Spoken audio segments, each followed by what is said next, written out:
بسم الله الرحمن الرحيم. الحمد لله الذي أنزل على عبده الكتاب ولم يجعل له عوجا قيما لينذر بأسا شديدا من لدنه ويبشر المؤمنين الذين يعملون الصالحات أن لهم أجرا حسنا ماكثين فيه أبدا وينذر الذين قالوا اتخذ الله ولدا ما لهم به من علم ولا لآبائهم كبرت كلمة تخرج من أفواههم إن يقولون إلا كذبا فلعلك باخع نفسك على آثارهم إن لم يؤمنوا بهذا الحديث أسفا إنا جعلنا ما على الأرض زينة لها لنبلوهم أيهم أحسن عملا وإنا لجاعلون ما عليها صعيدا جرزا أم حسبت أن أصحاب الكهف والرقيم كانوا من آياتنا عجبا إذ أوى الفتية إلى الكهف فقالوا ربنا آتنا من لدنك رحمة وهيئ لنا من أمرنا رشدا فضربنا على آذانهم في الكهف سنين عددا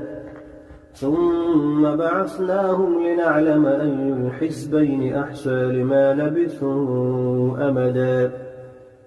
نحن نقص عليك نبأهم بالحق إنهم فتية آمنوا بربهم وزدناهم هدى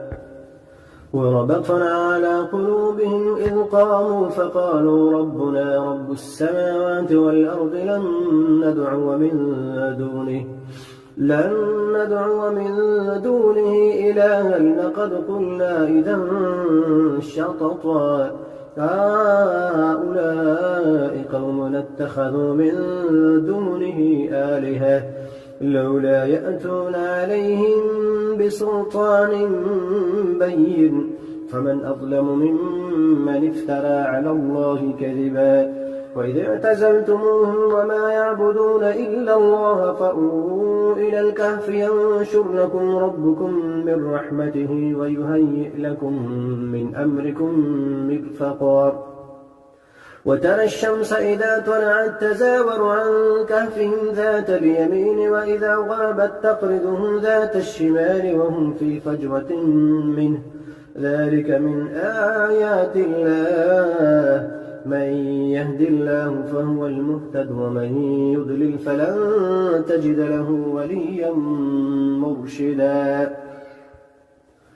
وتحسبهم أيقاظا وهم رقود ونقلبهم ذات اليمين وذات الشمال وكلبهم باسط ذراعيه بالوصيد لو اطلعت عليهم لوليت منهم فرارا ولملئت منهم رعبا وكذلك بعثناهم ليتساءلوا بينهم قال قائل منهم كم لبثتم قالوا لبثنا يوما أو بعض يوم قالوا ربكم أعلم بما لبثتم فابعثوا أحدكم بورقكم هذه إلى المدينة فلينظر أيها أزكى طعاما فليأتكم برزق منه وليتلطف ولا يشعرن بكم أحدا إنهم إن يظهروا عليكم يرجموكم أو يعيدوكم في ملتهم ولن تفلحوا إذا أبدا وكذلك أعثرنا عليهم ليعلموا أن وعد الله حق وأن الساعة لا ريب فيها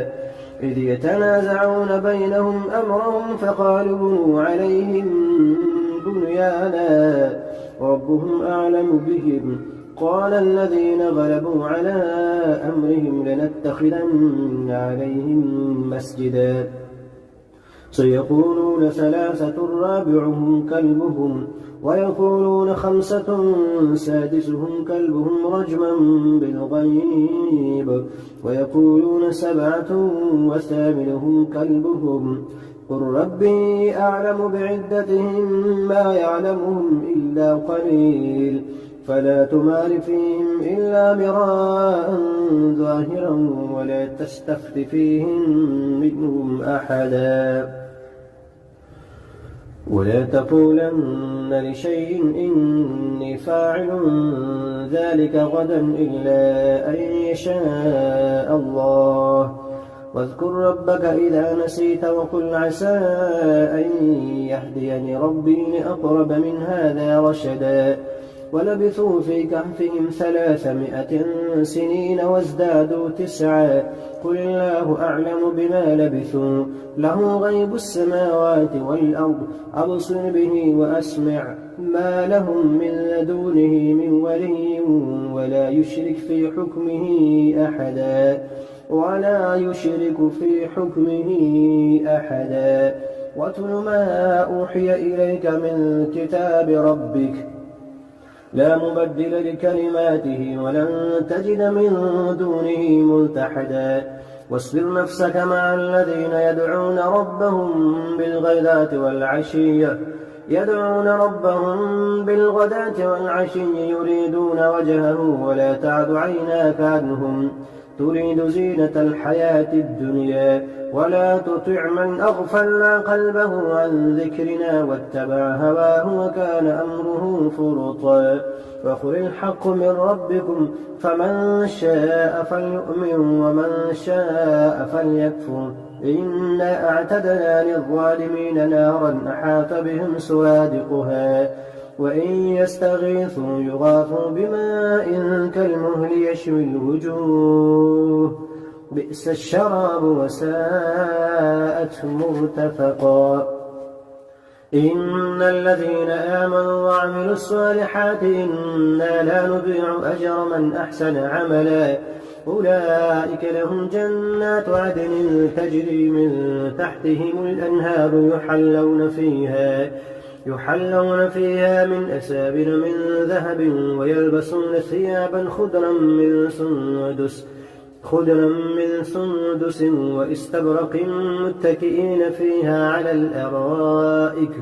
نعم الثواب وحسنت مرتفقا واضرب لهم مثلا رجلين جعلنا لأحدهما جنتين من أعناب وحففناهما بنخل وجعلنا بينهما زرعا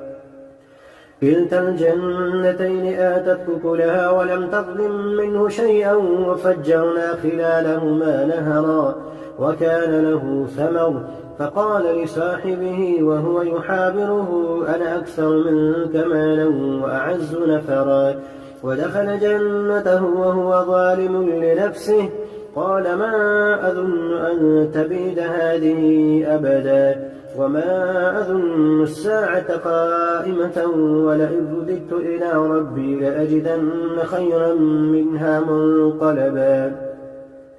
قال له صاحبه وهو يحاوره أكفرت بالذي خلقك من تراب ثم من نطفة ثم سواك رجلا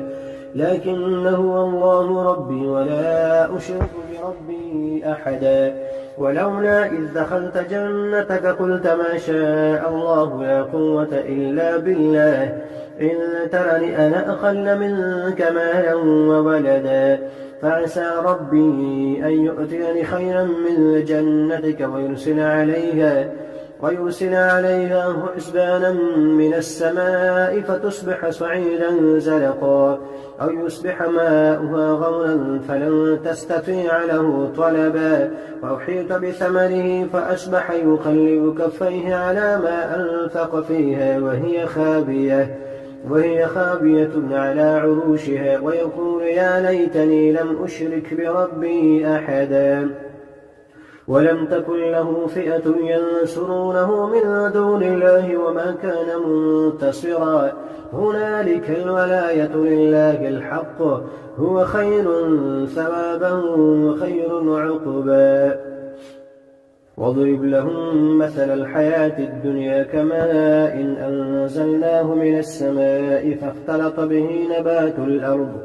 نبات الأرض فأصبح هشيما تذروه الرياح وكان الله على كل شيء مقتدرا المال والبنون زينة الحياة الدنيا والباقيات الصالحات خير عند ربك ثوابا وخير أملا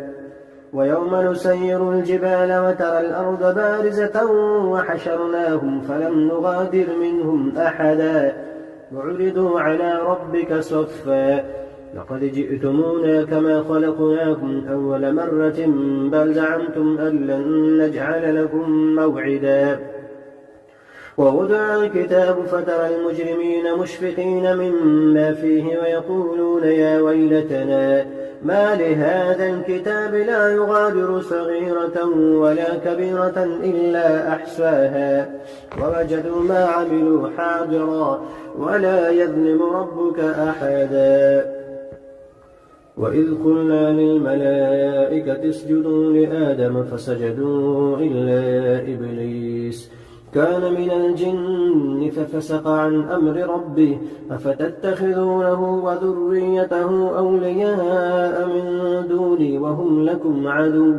بئس للظالمين بدلا ما أشهدتم خلق السماوات والأرض ولا خلق أنفسهم وما كنت متخذ المضلين عضدا ويوم يقول نادوا شركائي الذين زعمتم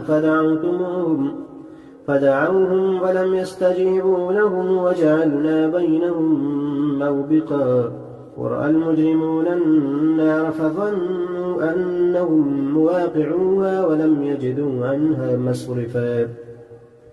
ولقد صرفنا في هذا القرآن للناس من كل مثل وكان الإنسان أكثر شيء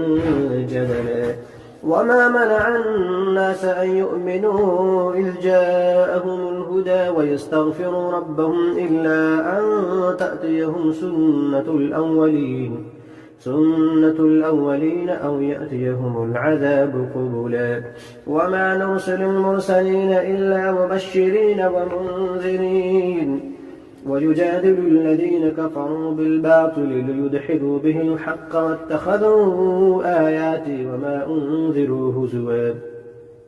ومن أظلم ممن ذكر بآيات ربه فأعرض عنها ونسي ما قدمت يداه إنا جعلنا على قلوبهم أكنة أن يفقهوه وفي آذانهم وقرا وإن تدعهم إلى الهدى فلن يهتدوا إذا أبدا وربك الغفور ذو الرحمة لو يؤاخذهم بما كسبوا لعجل لهم العذاب بل لهم موعد لن يجدوا من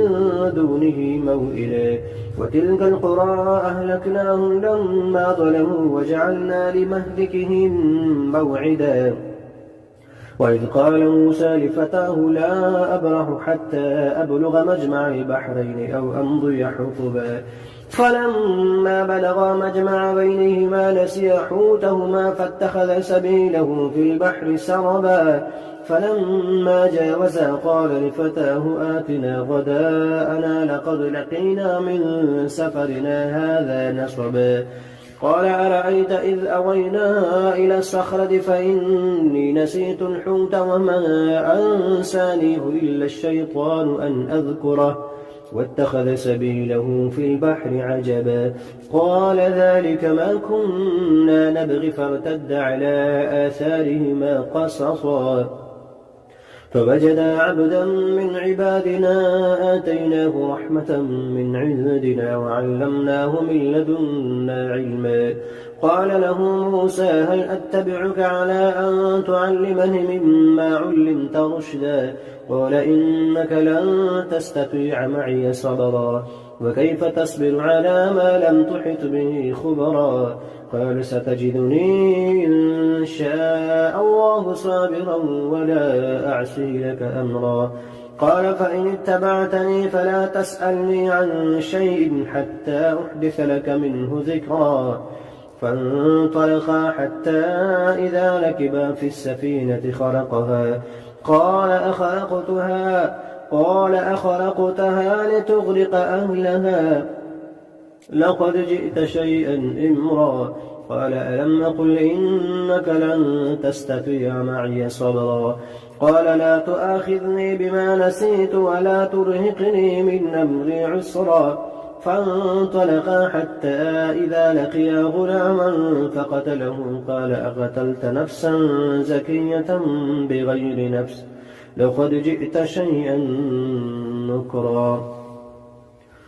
قال ألم نقل لك إنك لن تستطيع معي صبرا قال إن سألتك عن شيء بعدها فلا تصاحبني قد بلغت من لدني عذرا فانطلقا حتى إذا أتيا أهل قرية استطعما أهلها فأبوا أن يضيفوهما فوجدا فيها جدارا يريد أن ينقض فأقامه قال لو شئت لاتخذت عليه أجرا قال هذا فراق بيني وبينك سأنبئك بتأويل ما لم تستطع عليه صبرا أما السفينة فكانت لمساكين يعملون في البحر فأردت أن أعيبها وكان وراءهم ملك يأخذ كل سفينة غصبا وأما الغلام فكان أبواه مؤمنين فخشينا أن يرهقهما طغيانا وكفرا فأردنا أن يبدلهما ربهما خيرا منه زكاة وأقرب رحما وأما الجدار فكان لغلامين يتيمين في المدينة وكان تحته كنز لهما وكان أبوهما صالحا فأراد ربك أن يبلغا أشدهما ويستخرجا كنزهما رحمة من ربك وما فعلته عن أمري ذلك تأويل ما لم تستطع عليه صبرا ويسألونك عن ذي القرنين قل سأتلو عليكم